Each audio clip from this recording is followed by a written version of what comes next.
লাইফে প্রথমবার নিজের হাতে আজকে ফ্রেঞ্চ ফ্রাই আর চিকেন ফ্রাই বানাবো। রেস্টুরেন্টে গিয়ে তো অনেকবার চিকেন ফ্রাই আর ফ্রেঞ্চ ফ্রাই খাওয়া হয়েছে, বাট বাসায় কখনো ট্রাই করা হয়নি। আজকে ফার্স্ট টাইম আমি ট্রাই করবো, দেখি কেমন হয়। হ্যালো এভরিওয়ান, আসসালামু আলাইকুম, কেমন আছেন সবাই? চিকেন ফ্রাই বা ফ্রেঞ্চ ফ্রাই করার কোনো ইচ্ছাই ছিল না, হুট করে মনে হয়ে গেল যে আজকে চিকেন ফ্রাই খাবো। এই জন্য আর দেরি করলাম না, ফ্রিজ থেকে মুরগিটা বের করে নিয়ে আমি সুন্দরভাবে পিস করে কেটে নিয়েছি। বাসায় যেহেতু বড় বড় আলু ছিল এবং ফ্রেঞ্চ ফ্রাইয়ের জন্য বড় বড় আলুই লাগে, এই জন্য আমার ফ্রেঞ্চ ফ্রাইয়ের জন্য কোনো বাড়তি ঝামেলা করতে হয়নি। আলুগুলো আমি সুন্দরভাবে কেটে নিয়েছি। তারপর মুরগির মাংসটা সুন্দরভাবে মেরিনেট করে রেখে দিব। মুরগি মাংসটা মেরিনেট করার জন্য আমি প্রথমে একটুখানি আদা বাটে, একটুখানি রসুন বাটে, একটুখানি মরিচের গুঁড়া, একটুখানি টমেটো সস আর সয়া সস দিয়ে সুন্দরভাবে মেখে নিয়েছি। আর আলুটা আমি সুন্দরভাবে লবণ দিয়ে মেখে রেখে দিয়েছি এক সাইডে। এখন চিকেনটা যে ময়দার মধ্যে কোট করে নিতে হবে, সেই ময়দাটা আমি সুন্দরভাবে প্রস্তুত করে নিচ্ছিলাম। 2 কাপ পরিমাণ ময়দা নিয়ে নিলাম, তার মধ্যে দিয়ে দিলাম ম্যাজিক মশলা আর একটুখানি গরম মশলার গুঁড়া। সবগুলো দিয়ে এভাবে সুন্দরভাবে ময়দাটা মেখে নিয়েছি। তারপর এই যে আমার চিকেনগুলো এই ময়দার মধ্যে সুন্দরভাবে কোট করে নিচ্ছিলাম। প্রথমে ময়দার মধ্যে সুন্দরভাবে কোট করে নেওয়া শেষ হয়ে গেলে এই চিকেনটাকে এখন আমার ঠান্ডা পানির মধ্যে সুন্দরভাবে ডুবিয়ে নিতে হবে। তারপর ঠান্ডা পানি থেকে আবার উঠিয়ে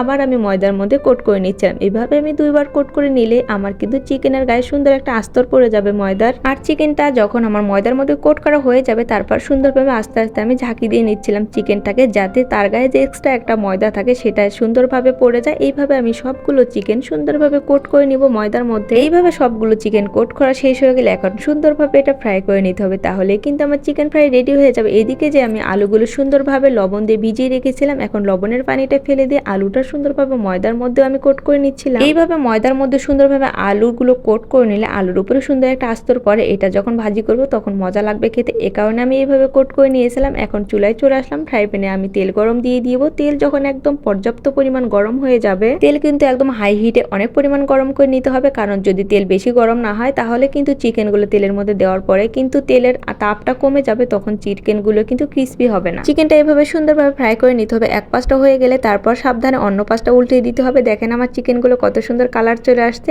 এখন আমি একে একে সবগুলো চিকেন উঠিয়ে নিব। চিকেন ফ্রাই করা কিন্তু খুব ইজি। তারপর একটা চিকেন আপনি বাইরে থেকে কিনে খেতে হলে কিন্তু অনেক টাকা দিয়ে খেতে হয়, এই জন্য ঝয় ঝামেলা ছাড়া বাসায় কিন্তু এইভাবে চিকেন ফ্রাই করে খেতে পারেন। দেখবেন বাইরের তুলনায় বাসার চিকেন ফ্রাইটা অনেক বেশি টেস্টি হয় এবং অনেক হেলদি হয়। চিকেনটা ফ্রাই করা শেষ হয়ে গেলে সেই তেলের মধ্যে আমি আলুগুলো সুন্দরভাবে ছেড়ে দিচ্ছিলাম। আলুগুলো এখন সুন্দরভাবে ভাজি করে নিতে হবে। আর যে ময়দার কোটিংটা ছিল সেটাও কিন্তু আমি ছোট ছোট পেঁয়াজও শেপ করে এই তেলের মধ্যে ভেজে নিয়েছি। ময়দাগুলো সুন্দরভাবে তেলের মধ্যে ভেজে নিলে অনেক বেশি মচমচে হয়, খেতে অনেক বেশি ভালো লাগে। দেখেন আমার ফ্রেঞ্চ ফ্রাইটা রেডি হয়ে গিয়েছে, আর এদিকে আমার চিকেন ফ্রাইও রেডি হয়ে গিয়েছে। এখন এটা আমি সুন্দরভাবে পরিবেশন। ফ্রেঞ্চ ফ্রাই বলেন আর চিকেন ফ্রাই বলেন, এগুলো খাওয়ার আগে সবার প্রথমে মাথায় আসে কিন্তু সসের কথা। টমেটো সস ছাড়া কিন্তু এগুলো কখনোই খেতে ভালো লাগে না, এই জন্য সুন্দরভাবে আমি টমেটো সস নিয়ে নিচ্ছিলাম। খুব সহজভাবে কিন্তু বাসায় আমি চিকেন ফ্রাই আর ফ্রেঞ্চ ফ্রাই বানিয়ে ফেলেছি। আপনারাও চাইলে এইভাবে বাসায় বানিয়ে নিতে পারেন। আজকের ভিডিওটা আপনাদের কাছে কেমন লাগলো? যদি ভালো লেগে থাকে অবশ্যই লাইক কমেন্ট শেয়ার করে আমার পাশে থাকবেন। দেখা হবে নতুন কোনো ভিডিওতে। সকলে ভালো থাকিয়েন, আল্লাহ হাফেজ।